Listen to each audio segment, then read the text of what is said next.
आपने एक कहावत तो सुनी होगी कि शेख अपनी अपनी देख। लेकिन जब शेख लोग दिखा नहीं पाए तो पूरी दुनिया देखती रह गई। क्योंकि जब 2 दिसंबर 2010 को ये अनाउंसमेंट हुई थी कि 2022 का वर्ल्ड कप कतर को करवाना है, तो पूरी दुनिया शॉक में थी। क्योंकि उस टाइम पे कतर के पास ना तो फुटबॉल खिलाने के लिए स्टेडियम थे, ना ही उस लेवल का इंफ्रास्ट्रक्चर था कि एक वर्ल्ड कप वहाँ पे कंडक्ट कराया जाए। और पूरे 12 साल कंट्रोवर्सीज़ के चले, 2010 से 2022 तक सिर्फ कंट्रोवर्सीज़ हुई कि माइग्रेट लेबर को किस तरीके से कतर की सरकार डील करती है। क्योंकि वहाँ पे का जो कफाला सिस्टम है उसके पीछे काफ़ी ज़्यादा बहस होती है। LGBTQ के राइट्स वो नहीं देगी कतर। अल्कोहल की सेल उन्होंने बिल्कुल आखिरी टाइम पे आके बैन कर दी।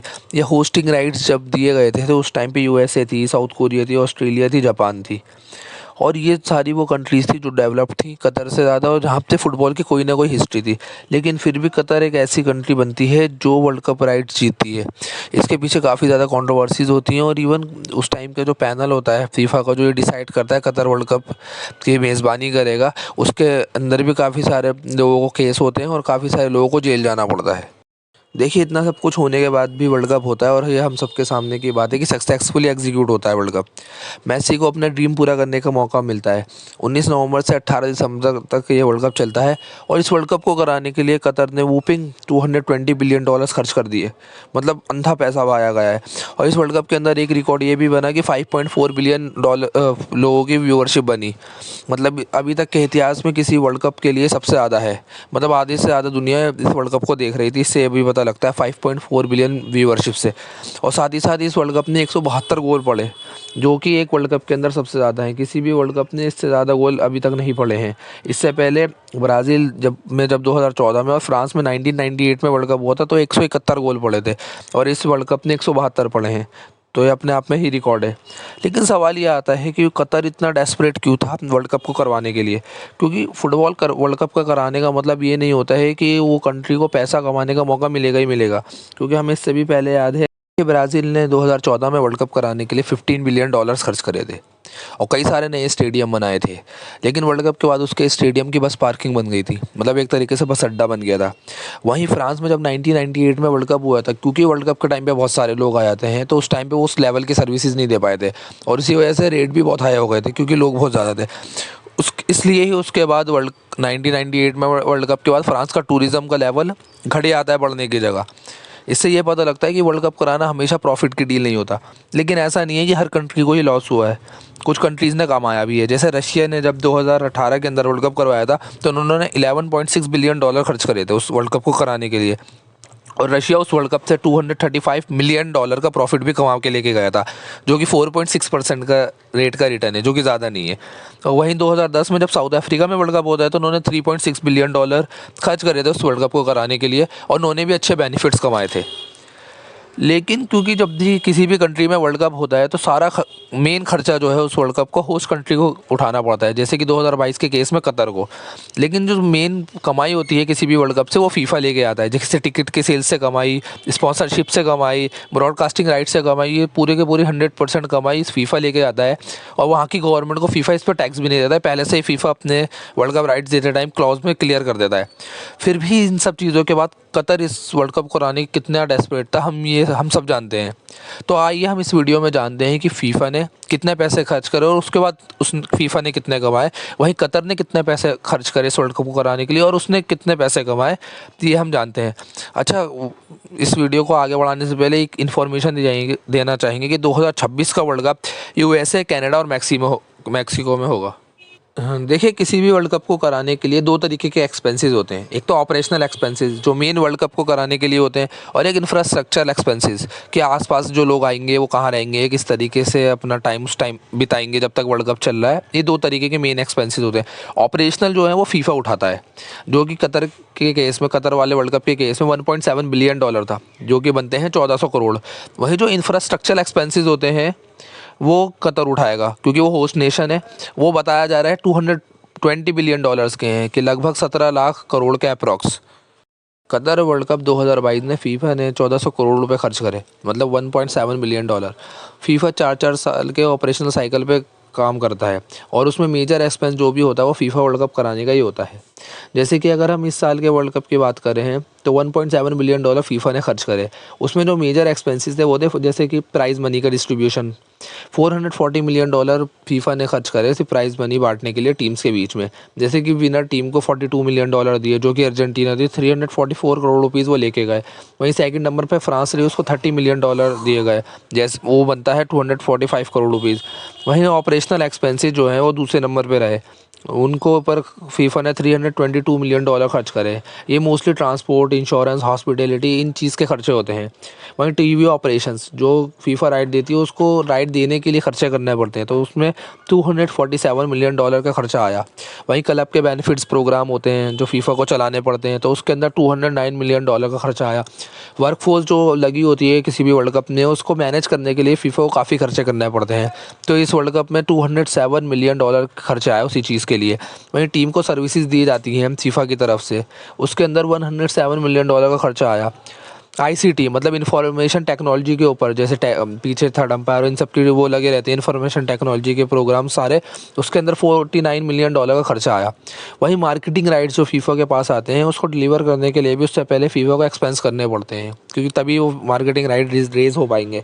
तो इसके अंदर फीफा ने 33 मिलियन डॉलर खर्च करे। वहीं इन सब के अलावा जो खर्चे बचते हैं उसको एक हैंड में डाल दिया जाता है अदर्स की। तो जो अदर्स के सारे खर्चे थे वो फीफा ने 72 मिलियन डॉलर इस वर्ल्ड कप के लिए खर्च करे। तो कुल मिला के ये 1.7 बिलियन डॉलर बनता है, जो कि 1400 करोड़ रुपीज़ बन जाता है। वर्ल्ड कप 2022 को कराने के लिए कतर ने 220 बिलियन डॉलर खर्च करे, मतलब बहुत ही ज़्यादा खर्चा हुआ है। और क्योंकि जब 2010 में अनाउंसमेंट हुई थी कि कतर वर्ल्ड कप को होस्ट करेगा, उस टाइम पे कतर के पास सिर्फ एक ही स्टेडियम था जिसमें फ़ुटबॉल खेला जा सकता था। तो कतर ने इस वर्ल्ड कप को कराने के लिए टोटल 8 स्टेडियम बनाए, मतलब 7 स्टेडियम और बनाए। वहीं मेट्रो सिटीज़ नहीं थी जिससे लोग ट्रांसपोर्ट आराम से कर पाते, एयरपोर्ट्स नहीं थे कतर के पास उस लेवल के, 2010 की मैं बात कर रहा हूँ। एकोमोडेशंस नहीं थी कि जहाँ जैसे फैसिलिटी फुटबॉल के फैंस को चाहिए होती है रहने के लिए वर्ल्ड कप के दौरान, उस लेवल की फैसिलिटीज़ नहीं थी। तो कतर ने दोहा सिटी को मेन बनाया अपना हब, और उसी के 55 किलोमीटर रेडियस के अंदर वो सातों स्टेडियम बनाए, और साथ ही साथ उसी में मेट्रो सिटी बनाई, एयरपोर्ट्स डेवलप करे, एकोमोडेशंस करी। तो इसलिए इतना ज़्यादा खर्चा आया। जो स्टेडियम थे उनके अंदर एवरेज सीटिंग 40,000 से 80,000 के बीच में थी। और जो मेन खर्चा जो इतना ज़्यादा जाके बढ़ा है वो एयर कंडीशन फैसिलिटीज़ देने के लिए स्टेडियम को, क्योंकि कतर हम सबको पता है बहुत ही गर्म कंट्रीज़ हैं, और जो मोस्टली यूरोपियन कंट्रीज़ हैं वो बहुत ठंडी हैं। इसलिए वर्ल्ड कप को समर से विंटर में ट्रांसफ़र करा गया है।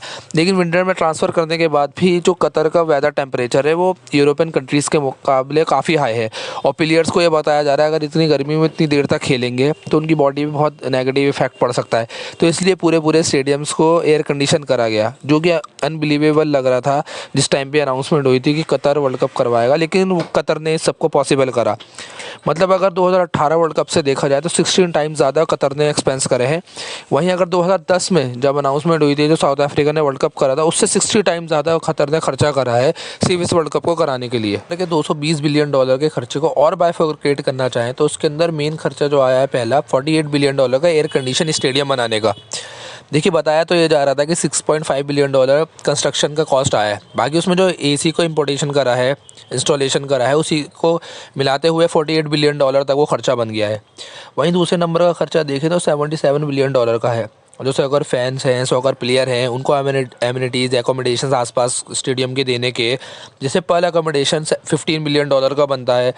7 बिलियन डॉलर होटल्स बनाने में, गेस्ट हाउस बनाने में लगते हैं, जिनकी कैपेसिटी 80,000 रूम्स तक गई है। डेविड बेकम को 227 मिलियन डॉलर दे के उसको ब्रांड एम्बेसडर बनाया जाता है ताकि कतर की तरफ लोग अट्रैक्ट हों। तो इन सब खर्चे को मिलाते हुए 77 बिलियन डॉलर बन जाता है। वहीं लुसैल सिटी, जिसे दोहा सिटी हम बता रहे हैं, 45 बिलियन डॉलर उसको डेवलप करने में लगता है। उसमें बताया जाता है एयरपोर्ट्स को ही बनाने के लिए 11 बिलियन डॉलर्स का खर्चा आया है। और चौथे नंबर पे जो खर्चा है 50 बिलियन डॉलर का, उसकी ट्रांसपोर्ट और इंफ्रास्ट्रक्चर फैसिलिटी कतर की, उसको इम्प्रूव करने के लिए 50 बिलियन डॉलर लगे हैं। जैसे दोहा सिटी के अंदर ही रेल और मेट्रो बनाने के लिए 36 बिलियन डॉलर का खर्चा आया है। अगर कमाई की बात करें तो फीफा ने इस वर्ल्ड कप से 7.5 बिलियन डॉलर कमाया है, पिछले वर्ल्ड कप से 1 बिलियन डॉलर ज़्यादा, जो कि बनता है नियर अबाउट 62,000 करोड़ रुपीज़। और किसी भी ऑपरेशनल साइकिल के अंदर फीफा की जो मेन कमाई होती है वो वर्ल्ड कप से ही होती है, ऑलमोस्ट अराउंड 95% तक। और अगर फीफा के इनकम को अगर हम बांटें तो वो 3 जगह पे बढ़ता है। मेन तो पहला टीवी राइट्स जो 56% फीफा को कमा के देता है, दूसरा मार्केटिंग राइट्स जो फीफा को 29% तक कमाई करके देता है, तीसरा टिकटिंग, ब्रांड लाइसेंसिंग और हॉस्पिटलिटी राइट जो कि 15% से कमा कर देता है। उसमें भी टिकटिंग जो है वो 10 से 11% का होल्ड लगती है। कतर वर्ल्ड कप में अगर हम टीवी और ब्रॉडकास्टिंग राइट की बात करें तो 2022 वाले वर्ल्ड कप में इंडिया की तरफ से जिसने बिडिंग करी थी वो था जियो। 450 करोड़ रुपीस देके जियो सिनेमा पे और स्पोर्ट्स 18 पे जियो ने वर्ल्ड कप दिखाने का ऑफर दिया था, जो कि फीफा ने एक्सेप्ट करा था। वहीं मार्केटिंग राइट्स की बात करें 29% जहाँ से आता है तो फीफा की पार्टनर कंपनीज़ हैं Adidas, Coca Cola, Wanda, Hyundai, Qatar Airways, Qatar Energy, इन सब ने कतर को पैसा फीफा को पैसा दिया। वहीं अगर वर्ल्ड कप स्पॉन्सर की बात करें जो सिर्फ वर्ल्ड कप के लिए आते हैं, उसमें ब्रेस हो गया, फाइव वाइप्स हो गया, यादिया हो गया, हपलॉट हो गया, ये वो कंपनीज़ हैं जो फीफा के लिए वर्ल्ड कप स्पॉन्सर्स बन के आई हैं और यहीं से मार्केटिंग राइट्स का पैसा फीफा ने कमाया है। अगर हम बात करें टिकटिंग की जो 10 से 11% के आसपास है, तो एक टिकट की वैल्यू जो निकाली गई है 5600 का सबसे सस्ता टिकट बिका था, वहीं सबसे महंगा टिकट 1,42,000 रुपये तक का बिका है। तो ये है टिकटिंग राइट्स से जहाँ से फीफा ने कमाया है। वहीं ब्रांड लाइसेंसिंग की बात करें, जैसे आपने देखा होगा ये स्पोर्ट्स पे फीफा लिखा रहता है, उस फीफा लिखने के लिए ही सिर्फ ये स्पोर्ट्स ने $600 मिलियन फीफा को दे रखे हैं। तो ये है ब्रांड लाइसेंसिंग की कमाई। देखिए कोई भी कंट्री होती है ना वर्ल्ड कप के अंदर, उसका मेन जो कमाई आती है वर्ल्ड कप से वो है अकोमोडेशन से, शॉपिंग, एंटरटेनमेंट, टूरिज्म जो बाहर के लोग आके करते हैं उससे होता है। वही कतर की भी थी। कतर ने इस वर्ल्ड कप से $17 बिलियन कमाए, मतलब नियर अबाउट 90% से भी ज़्यादा का लॉस अगर हम कैलकुलेशंस करके देखें। तो ऐसा क्यों था फिर? कतर मरा जा रहा था इस वर्ल्ड कप को कराने के लिए, इन पिन सेफ्टी पिन करके इन्होंने डिसीजन लिया था। मतलब क्या था कि इतना तगड़ा लॉस हुआ फिर भी कतर ये चाह रहा था कि किसी भी तरीके से वर्ल्ड कप के राइट्स हमें मिल जाए और हम वर्ल्ड कप करा लें। देखिए किसी भी कंट्री का इतना बड़ा डिसीजन के लिए ना बहुत सारे फाइनेंशियल एडवाइज़र, पूरी एक टीम तरीके से बैठती है और वो लॉन्ग टर्म की ही सोचते हैं हमेशा। उनको पता है कि शॉर्ट टर्म में हम इस वर्ल्ड कप से नहीं कमा पाएंगे, लेकिन लॉन्ग टर्म में हम जो हमारे पीछे के ऑब्जेक्टिव्स हैं वो पूरे कर पाएंगे। जैसे कतर की जो मेन इनकम सोर्स है वो है ब्लैक गोल्ड, ऑयल। ये हम सबको पता है, ऑयल से ही कतर का मेन कमाई आती है। कतर ये भी जानता है कि फ्यूचर में ऑयल के ऑल्टरनेट्स निकल के आ जाएंगे, जैसे कई सारे लोग दूसरी एनर्जी के सोर्सेज पर काम कर रहे हैं। तो कतर ये चाहता था कि हम इन सोर्सेज को डाइवर्सिफाई करें और हम दूसरी जगह से भी कमाएं। तो पहला रीज़न यही था कि एनर्जी के मतलब कमाई के सोर्स को डाइवर्सिफाई करना कतर के लिए। इसलिए कतर ने ये वर्ल्ड कप कराया कि ताकि उसका टूरिज़्म बूस्ट हो। सुनने में आया है कि 2022 के वर्ल्ड कप में 1.2 मिलियन विजिटर्स कतर गए। उससे जो आगे के लिए टूरिज़्म बूस्ट होगा, कतर का एक ये पीछे था। सुनने में आ रहा है 3.5 मिलियन तक एक साल के अंदर लोग कतर में जाके देखेंगे और उससे जो कमाई होगी वो कतर के लिए डाइवर्सिफाई सोर्स होगा इनकम का। किसी भी कंट्री के लिए इंफ्रास्ट्रक्चर डेवलपमेंट बहुत ज़रूरी था। वर्ल्ड कप के बहाने कतर का इंफ्रास्ट्रक्चर डेवलपमेंट भी बहुत तगड़े लेवल का हो चुका है। वहीं अगर हम तीसरी वजह की बात करें तो एक सॉफ्ट पावर होती है कंट्री की वर्ल्ड के ऊपर, कि अगर वो कोई डिसीजन मेकिंग हो रही होती है, जैसे अमेरिका, चाइना इसको इस टाइम या रशिया इस टाइम इसको डोमिनेट करते हैं, तो कतर ये चाहता था वो अपना भी दबदबा रखे।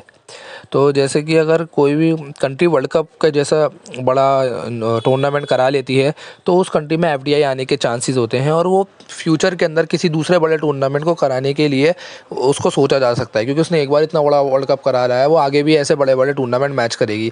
यही कतर के साथ है, अब कतर को आगे भी कोई भी बड़ा टूर्नामेंट दिया जा सकता है। चौथे नंबर की बात है स्टेडियम्स, जो कतर के आसपास की खूबसूरत जगहें हैं उन सबको बूस्ट मिलेगा। जैसा बाहर के लोग आके देखेंगे तो उन चीज़ों को बूस्ट मिलेगा।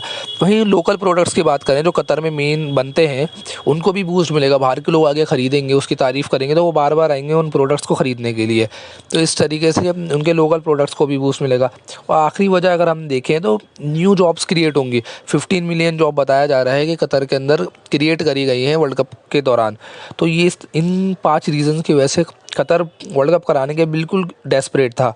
और सबसे मेन चीज़ ये है कतर 2030 के मिशन को लेके चल रहा है कि तब तक वो अपना दुबई वाला इंफ्रास्ट्रक्चर बनाएगा। दुबई का जो सक्सेस मॉडल है वो रेप्लिकेट करेगा। किस तरीके से दुबई ने पूरी दुनिया में दबदबा कर रखा है वैसे कतर भी चाहेगा और बाकी अरब कंट्रीज़ भी इसी की चीज़ में लगी हुई हैं। और स्पोर्ट्स इसका सबसे आसान तरीका होता है, क्योंकि जितना प्यार स्पोर्ट्स को लोग करते हैं किसी भी कंट्री के, दूसरी किसी चीज़ को नहीं करते। एक यूनिटी बनती है स्पोर्ट्स के पीछे, और फुटबॉल दुनिया का नंबर 1 स्पोर्ट है। तो इसलिए कतर बुरी तरीके से पागल था कि किसी भी तरीके से उसको ये वर्ल्ड कप मिल जाए। तो देखते हैं फ्यूचर में कतर ये कमा पाएगा या नहीं। बाकी आप कमेंट करके बताएं कि आपको क्या लगता है कि कतर इस अर्निंग को जस्टिफाई कर पाएगा या नहीं।